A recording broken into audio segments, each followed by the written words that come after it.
Hey guys, welcome back. I wanted to share a thought of mine. My wheels are turning here while I think about querying points, okay, and how to tie them in without having to literally tie them into the grid and formulate them so that they have an impact on the factors. That's not what I want to do.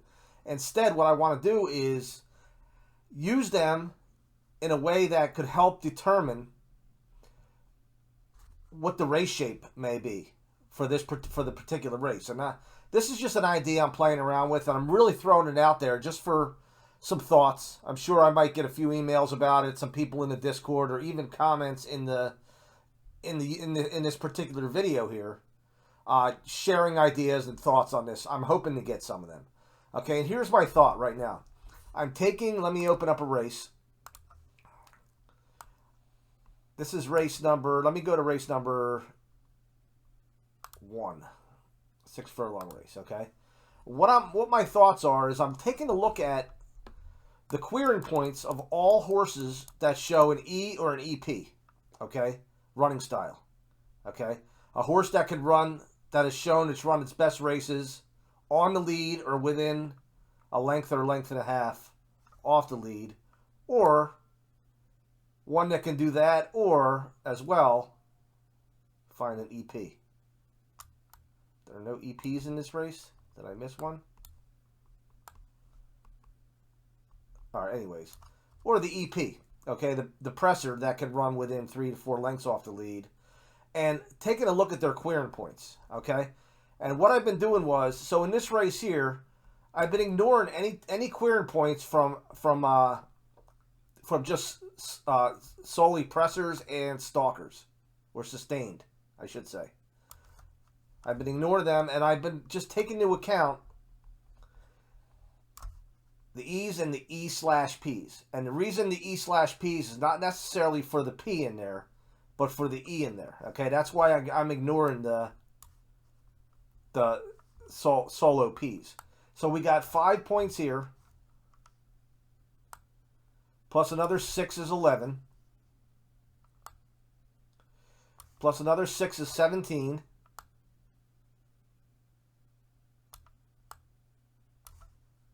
another 4 is 21. So there's 21 points.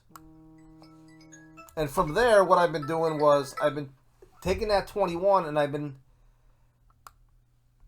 averaging them out by the number of runners. So we got 8 in the 21.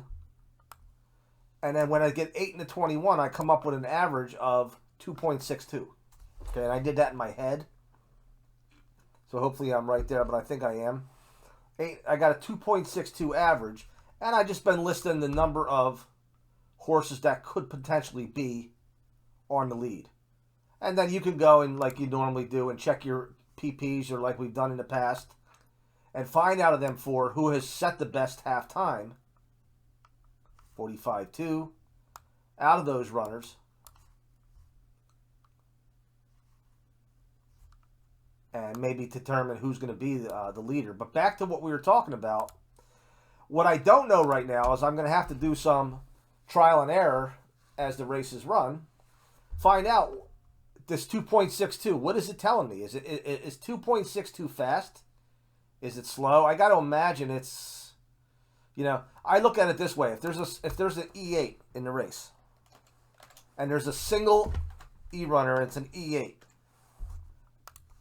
We know by theory that horse could be alone on the lead, which allows him to gear down a little bit, which leads to a slower pace.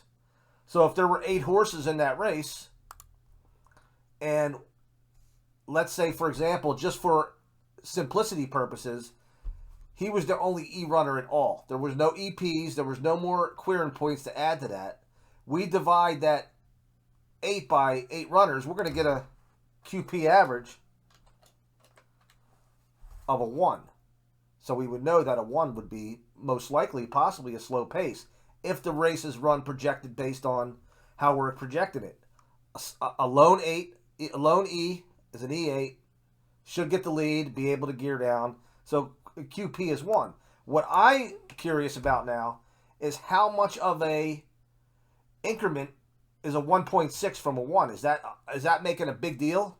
Is that going to turn this race shape into like a +3, a +4, +5? What's going to look when we see these +12s, 9s, +12s? What were the QP averages in those races? Because we don't have them races now to fall back on and kind of backtrack and look. And if you look at some of my other, I've only done 3 races right now. Race 2, I have a QP of a 3.33, which is actually higher than the second race. Now, I'm going to keep an eye out. Is race 2, does it run a little bit faster than race number 1? They're both at 6 furlongs. I'm interested to see, and I'm going to record this on here. What is the pace? I'm not worried about the quarter time. I want to worry about the halftime. What's the pace in this race opposed to the pace in this race? And then over time, we may be able to build up a little bit of a database and come up with our own pars. Is really what I'm leading to. So, for example, if this 2.62 came out to a 40, I'm just going to throw numbers out there, 46 and 2.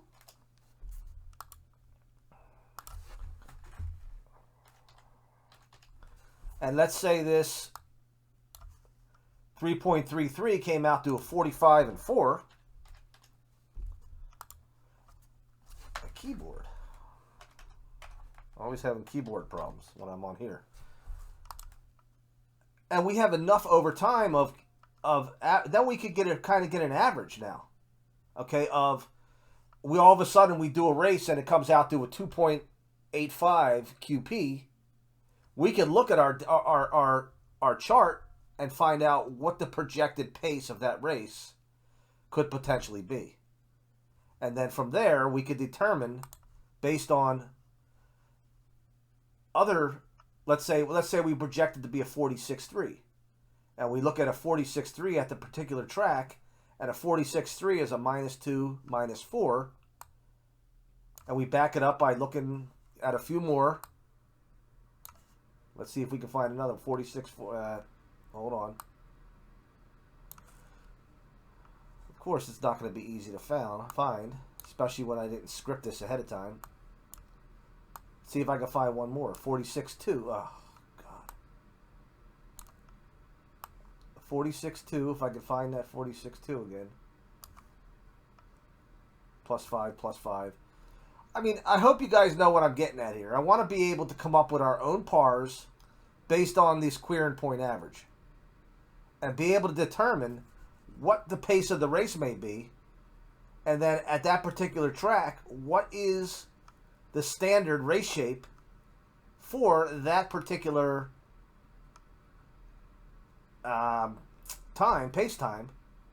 And be able to, when we select our pace lines, be able to select our pace lines that are very similar to those race shapes, instead of using a +13, +11, or a -7 and a -9, when our QP average is projected to be about +2 or +3 based on our par chart, which is going to take a lot of time to eventually develop, or this could lead to nowhere. Okay, I'm very well aware that this could lead to nowhere. I could be totally going in the wrong direction with this. I realize that. I'm just throwing ideas out there to you, as I always like to do. There's no adjustments going on in the grids based on this. It's just kind of food for thought. All right, so if you guys can chew on this a little bit, think about it, and maybe share some of your ideas. And please, you can, if you constructive criticism, I'll gladly take that. If you think that this is really not something that's going to take us anywhere, then I'll toss it. All right, take care. Thanks for viewing, and I'll talk to you soon.